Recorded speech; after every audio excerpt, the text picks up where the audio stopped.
Hi, friends. I'm Kelly Crawford, and this is the Generation Cedar podcast. I'm a wife and homeschooling mom to 11 kiddos, 7 of which are still home. And I began blogging at Generation Cedar in 2007 about all things homeschooling, Christian motherhood and marriage, living on one income, and a whole bunch more. Now I'm making that content available in podcast form, so I hope you are inspired and encouraged by them. So let's dive into today's podcast.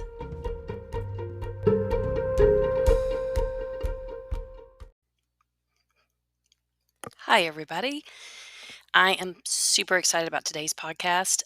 It's going to be a little controversial, I think. However, I think when you get to the end of it, you will understand the points that I wanted to make. And, I've been homeschooling for 24 years maybe now. And my idea of homeschooling and just education in general has drastically morphed over the years because I started out as a high school English teacher and I was very by the book, and I hurt some kids in the process of teaching school.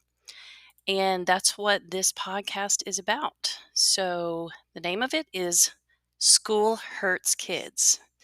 John Taylor Gatto said a lot of great things, but one of my favorite quotes of his is, "Schooling and education are not the same thing. They aren't even distantly related." Compulsory schooling is the sacred cow of America and many countries. And I'm going to suggest that schooling should not be compulsory. How could I possibly suggest that?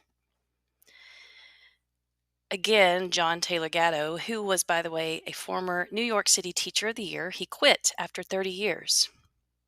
And at his speech, he declared that school hurts children. Gatto understood something about humans with which I agree. People are radically different, with different gifts, different strengths, different bents, and everyone learns differently. Everyone's interested in different things, and everyone needs a variety of atmospheres and experiences for growth. But conformity doesn't belong in the classroom for that reason. Schools are designed to conform. The classroom is geared for the average, quote unquote, student, when hardly such a thing exists. Its very concept attempts to squeeze an infinite number of human possibilities into a tiny framework using shame as its tool.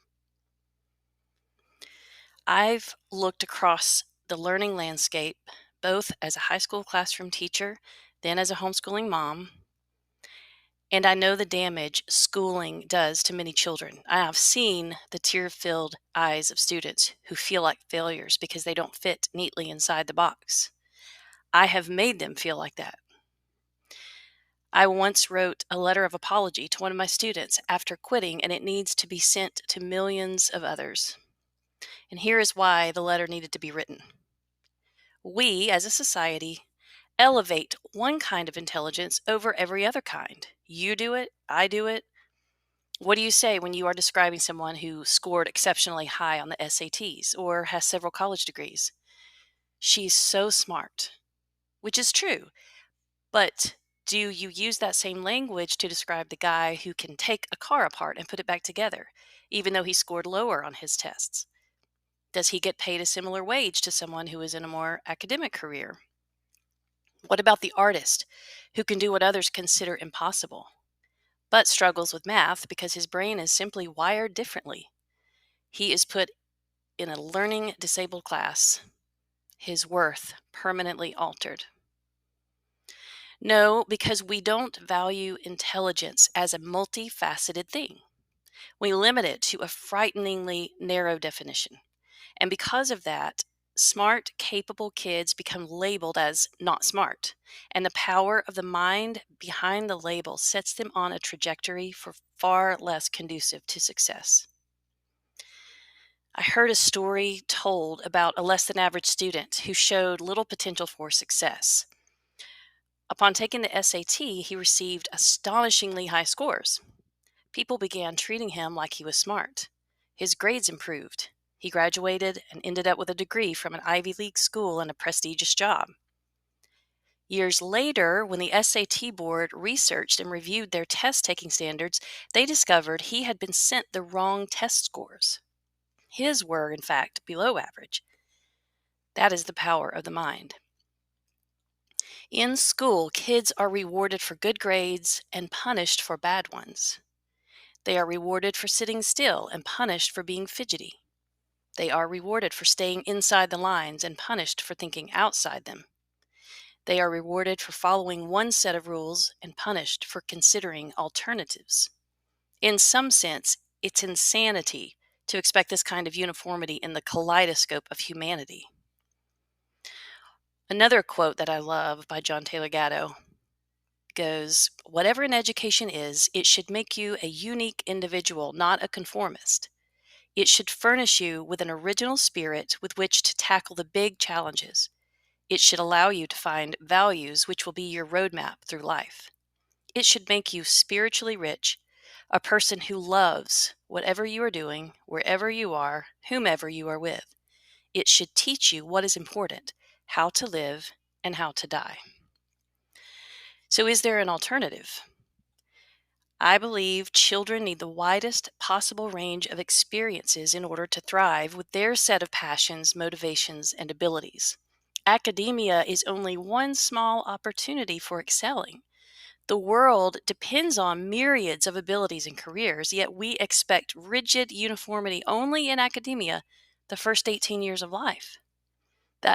Those not inclined toward an academic career must then play catch up after graduation, finding where they belong, not to speak of the emotional damage that will likely inform their self-perception for the rest of their lives.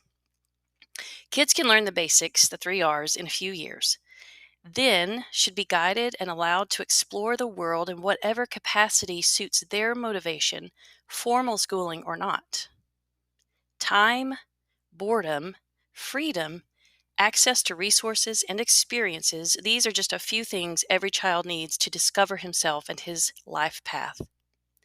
Learning how to live, that isn't done in a classroom, and it should concern all of us. The academically bent already have their petri dish for thriving. The entrepreneurs, inventors, and creators need theirs. Compulsion is cruel.